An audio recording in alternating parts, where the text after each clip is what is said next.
So I'm joined by Dad, and we're going to discuss that Bodo Glimt semi-final in the Europa League, a massive game for the club after getting through against Frankfurt. Unexpectedly, I think it's fair to say, with an impressive away win at Frankfurt. So Dad, firstly, how are you feeling about this semi-final?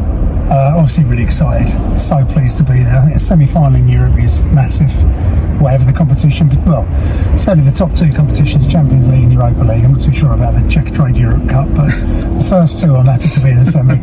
I thought we played so well in the second leg against Frankfurt, and the first leg actually, second half, so I think we absolutely deserve to go through, despite it being difficult. Yeah. And I'm over the moon to get to the semi, and I'm over the moon to play a team that up until recently I'd never heard of. Although I know they're dangerous and I know they're not going to be easy, because I've learned that since. But I genuinely never. I've been following football for a lot of years, hence the grey hair. I've followed Spurs for a lot of years, but I'd never heard of them, to be honest with you. So I'm quite happy to play them in the semi-final, whatever the conditions. Norwegian, I believe. Indeed, yeah. So I think it's going to be. I'm really looking forward to it. I think it will be a tricky game because I think the first leg should be all right. I mean, we've really got to smash them in the first leg. The second leg's on a plastic pitch.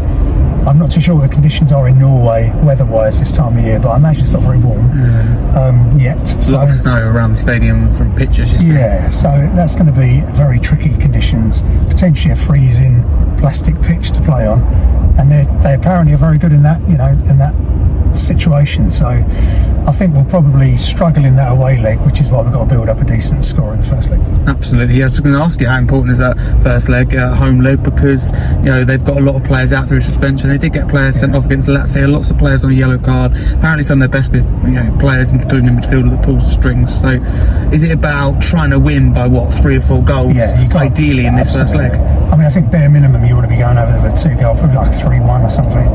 Ideally 3, yeah. I think 3 goals, and I'm confident. I think 2 goals and we're in it, but you never know. But yeah, we need a strong performance, particularly in the home leg. It's frustrating that it's just sod's law that we're between the Liverpool and West Ham games, right in the middle of those 2 ties. When they don't matter, do they, in terms of the league position? But they mean it. Liverpool, not so much. But West Ham means a lot, doesn't it? It does. I want to play a full strength team against West Ham away, to be honest with you, because I can't stand losing to them lot. But it's going to be tough, isn't it? Because the more important game by miles is the Europa second leg. So decent 3-goal advantage at the end of the first leg. Then you can afford to just relax a tiny bit for the second leg. Yeah, we've got to go into it the right mentality. I mean, I don't know if you remember Dinamo Zagreb under Mourinho, 2-0 up after the first leg and lost 3-0 away after extra time, and we went into that, few changes, wrong mentality. But you are right, it put us in a nicer position, we've just got, I think, every game from now until the final, if we get there, Bilbao's got to be our strongest possible 11. Got to go with it, right mentality. Even if 4 or 5-0 up over the 2 legs, just keep going. You just never know. Just make sure we're not in the finals a lot. Just make sure we get there. To contradict myself a bit, then, much as I hate giving West Ham any advantage, I think you're probably going to have to play a weaker team against West Ham. You go somewhere in between, can you? You don't risk Van der Ven, let's say, or you look at. I think you identify 2, 3, maybe 4 core players in this team, and you don't risk them. It's the same, for other games as well. The same with Liverpool. And for me, they're like Maddison, Van der Ven, Kulusevski having just come back, Solanke. There's a few, and I mean we can sit here all day and discuss them, but you just got to decide on a core kind of few that we wouldn't be able to cope without or win the competition without. In particular, I'm thinking the centre backs. At least one of them. Probably Van der Ven because of his pace of the system. Though I do really like Romero. But can I ask you your score prediction? Firstly, in that first leg at the Tottenham Stadium, 1st of May. I think I'm going to be really bold and go 4-1 Spurs. And do you want to do second leg? Yeah, go on, you do second leg. Second leg, I think we'll lose that 2-0, which means we go through on aggregate 4-3. 4-3, yeah. Get my maths right. Yeah, no, I was trying to think as well. Okay, so we're going through. I like that. Yes. For me, I think we win that first leg 3-1, so not quite as ambitious. And I think we lose that second leg 1-0. I'll do that as well. Yes. So 3-2 on aggregate. So I think we're both going for tight overall, maybe tighter than we first thought when the draw come out. But we both think we're going to get through it, which is really important, and get to Bilbao, get to that final. 100%. Some people have already booked, tickets, hotels, flights. What do you make of that? The price is going up as we speak. I can understand why they've done it because of the flights, but it is optimistic. It is. I love that though. Probably done it at the start of the season. You've got to go for it. I think we'll get to the final, winning it. I think we'll play Man United in the final. I said that a round or so ago. In the quarterfinals, I said we'd play Man United. Even though Bilbao are the host, do you think they can cause an upset? Oh, of course they can, yeah. But I do agree. Got a feeling it's going to be an English final, And then I don't know. Then we've got a chance, is what I'd say. I'd rather play United, I think. I think I would, because of the home crowd. Bilbao, Nico Williams, on the left-hand side, being the hosts. Yeah. But Man United, we've beaten them quite a bit recently, but that means nothing, does it, in the final? The Liverpool. They're resting players at the moment. That's why they lost to Wolves. Context is important. They battered Wolves. So I watched the game and the highlights, and they were on top. But they rested players, and it looks bad. Oh my God, Man United lost again. But it's not like that. They're a lot better, and it was a second-string team. They're going to rest a lot of players from now to those games. I think that's pretty clear. We need to be doing the same thing. It certainly do. It's all to play for in the final. It certainly is. A couple of big questions now. The first one, I think, the biggest overall. Can we and will we win the Europa League? I don't know about will, but we can. Yes, 100% we can. And we should. We can and we could. Ideally we should.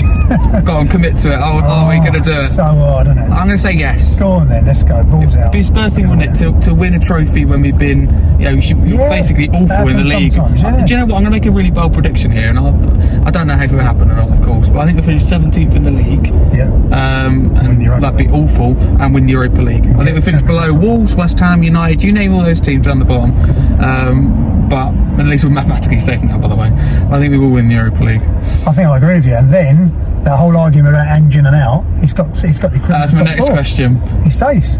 Does he stay for you if you win the Europa League? Yeah, 100%. I'll go and build him a statue. I said to somebody the other day, I'll take the bricks, I'll build him a statue. I'll be doing a fund me page to build him a statue. Come on, we're going to the stadium now. Feel that confident. Yeah, he's going to win a trophy, especially a European trophy. Well, if we get knocked out, in this semi-final or the final? I think getting to the final is a big achievement, and maybe he deserves a little bit more time. But definitely, if he wins it, he's got to stay. You can't be doing that. You can't be sacking the manager that's won the first trophy in 16 It's hard because I was getting ready to say goodbye, but that Frankfurt away game, and I think other fans feel the same. Just drawing you back in slightly, that performance and that moment at the end, him and his coaching staff, him and the players. For me, it shows that they're still believe in him. He hasn't lost the dressing room, I don't think. I definitely don't think he's lost the dressing room. He might have lost a lot of the fans, but he definitely hasn't lost the dressing room. I think he's regained a lot.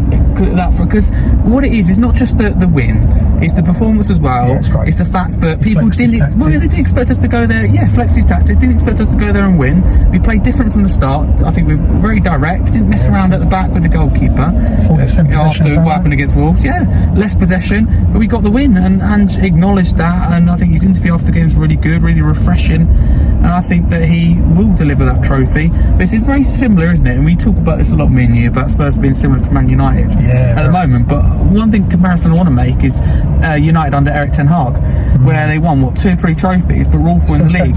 United fans, you've got two polar opposites, right? You've got some United fans saying we made a mistake to get rid of him this season, not much better at the moment under Amorim. You've got other United fans that look at it and go, should have gone earlier. And look, we're awful in the league season apart from winning that trophy. So some Spurs fans are worried we stick with Ange and have an awful season again next season just because we won that trophy. Does that concern you slightly? No, not at all. You win a trophy, first in 16 years, give the man a break, give him a chance, give him another go.